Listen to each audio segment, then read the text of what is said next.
নমস্কার বন্ধুরা, শঙ্করী কিচেনে সকলকে স্বাগত। আজ শেয়ার করবো গাটি কচুর দম। এত টেস্টি হয়েছে কি বলবো। ভাত, রুটি, লুচি, পরোটা এগুলোর সাথে কিন্তু এটা সার্ভ করতে পারেন। অনেকেই গাটি কচু খেতে অপছন্দ করেন, কেননা এর মধ্যে একটা পিচ্ছিল ভাব থাকে। আপনারা আমি যেভাবে রান্না করেছি সেভাবে একবার রান্না করে দেখবেন, একদম কিন্তু সেরকম পিচ্ছিল ভাব পাবেন না, খেতে খুব সুস্বাদু হবে। আমি গাটি কচুগুলোকে সবার আগে সেদ্ধ করে নেব। বেশ খানিকক্ষণ ফোটার পর আমি একটুখানি চেক করে দেখছি যে গাটি কচুগুলো সেদ্ধ হয়েছে কিনা। একটা কাঁটা চামচ দিয়ে আমি দেখে নিলাম যে গাটি কচুগুলো সেদ্ধ হয়েছে। এবার গাটি কচুগুলোর জল ঝরিয়ে নেব। এখানে 2 চা চামচ টক দই আছে। সবার আগে টক দইটাকে আমি ফেটিয়ে নিচ্ছি। আগে খুব ভালো করে স্মুথ করে নিয়ে এর মধ্যে 1/2 চা চামচ হলুদ গুঁড়ো দিলাম, 1 চা চামচ জিরের গুঁড়ো, 1/2 চা চামচ লঙ্কার গুঁড়ো আর কাশ্মীরি লঙ্কার গুঁড়ো দিলাম 1/4 চা চামচ। অল্প পরিমাণে জল দিয়ে আমি একটা মশলা তৈরি করে রেখে দিচ্ছি। আজ আমি যেভাবে গাটি কচুর তরকারিটা করেছি সেইভাবে আপনারা যদি বাড়িতে গাটি কচুর তরকারি করেন তাহলে আপনার বারবার এইভাবেই গাটি কচুর তরকারি করে খেতে ইচ্ছা করবে। এদিকে দেখুন গাটি কচুগুলো ঠান্ডা হয়ে গেছে। এবার আমি এর খোসাগুলো ছাড়িয়ে নিচ্ছি।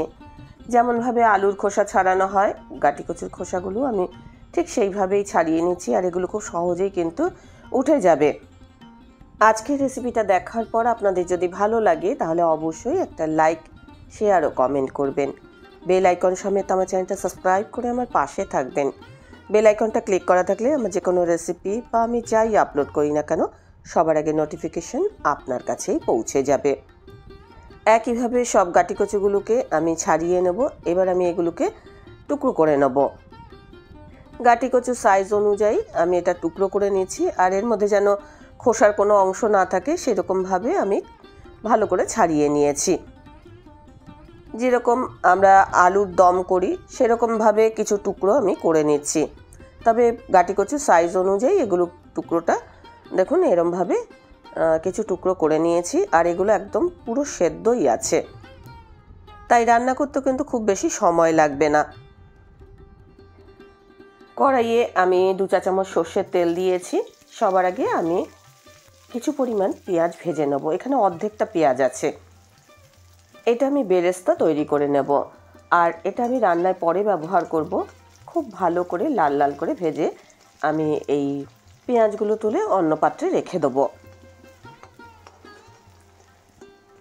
দেখুন এখন এগুলোর কালারটা খুব সুন্দর লাল লাল হয়ে গেছে। এগুলোকে আমি অন্য পাত্রে তুলে রাখবো। আর এই যে তেলটা পড়ে রইল এই তেলেতেই আমি রান্না চাপাবো। এই তেলের মধ্যে পেঁয়াজ ভাজার একটা ফ্লেভার রয়ে গেছে। এবার এই তেলেতেই আমি গাটি কচুগুলোকে ভেজে নেব।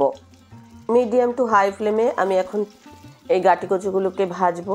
আর গাটি কচুগুলো এরমভাবে ভেজে নেওয়ার ফলে এর মধ্যে যে একটা পিচ্ছিল ভাব হয় সেই পিচ্ছিল ভাব থাকবে না, টেস্টও হবে ভালো। খুব সামান্য পরিমাণে আমি এর মধ্যে নুন আর হলুদ দিয়েছি। নুন আর হলুদ দিয়ে আমি এটাকে খুব ভালো করে ভেজে নেব। বেশ খানিকক্ষণ ভাজার পর এগুলোর মধ্যে বেশ সুন্দর একটা কালার এসছে।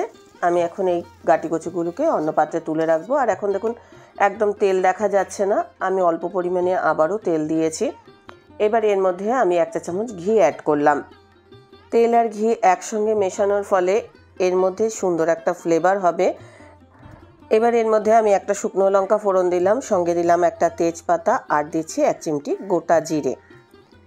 কয়েক সেকেন্ড এটা নাড়াচাড়া করব। ফোড়ন থেকে সুন্দর গন্ধ বেরিয়ে আসা পর্যন্ত আমি অপেক্ষা করব। এবার আমি এর মধ্যে দিয়ে দিচ্ছি 1/2 চা চামচ রসুন বাটা। আমি রান্নাটাতে পেঁয়াজ রসুন ব্যবহার করেছি।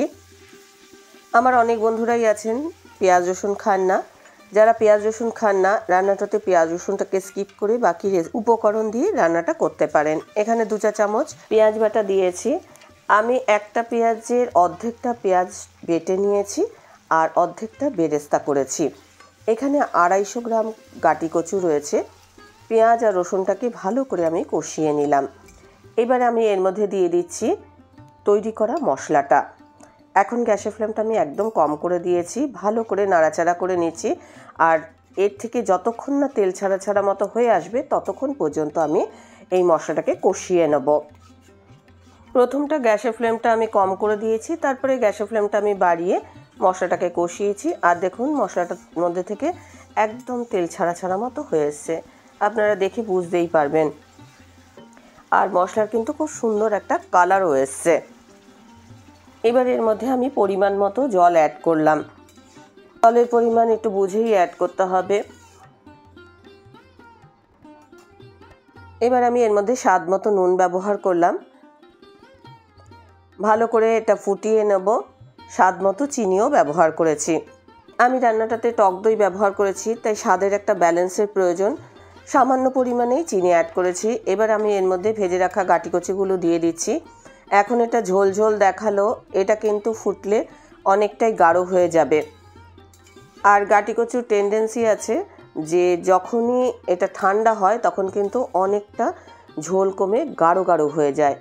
খুব সামান্য পরিমাণে আমি গরম মশলার গুঁড়ো দিয়েছি আর দিয়ে দিচ্ছি কসুরি মেথি।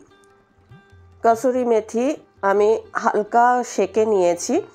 আর আমি যে বেরেস্তা করেছিলাম সেই বেরেস্তাগুলো দেখুন খুব মুচমুচে হয়ে আছে, হাতের সাহায্যে গুঁড়ো করে তরকারির উপরে ছড়িয়ে দিলাম। গাঁটিকচুর দম একেবারে রেডি। ভাত, রুটি, লুচি, পরোটার সাথে সার্ভ করতে পারেন। বেশি ভালো লাগবে রুটি, লুচি, পরোটা এগুলোর সাথে, তবে ভাতের সাথেও কিন্তু ভালো লাগবে। রেসিপিটা ভালো লাগলে অবশ্যই একটা লাইক দেবেন, প্রচুর প্রচুর শেয়ার করবেন। আমার চ্যানেলটা ভালো লাগলে অবশ্যই সাবস্ক্রাইব করে নেবেন। আজকের রেসিপি এই পর্যন্ত। দেখা হবে নতুন কোনো রেসিপি নিয়ে নতুন কোনো এপিসোডে। এতক্ষণ আমার সঙ্গে থাকার জন্য অনেক অনেক ধন্যবাদ।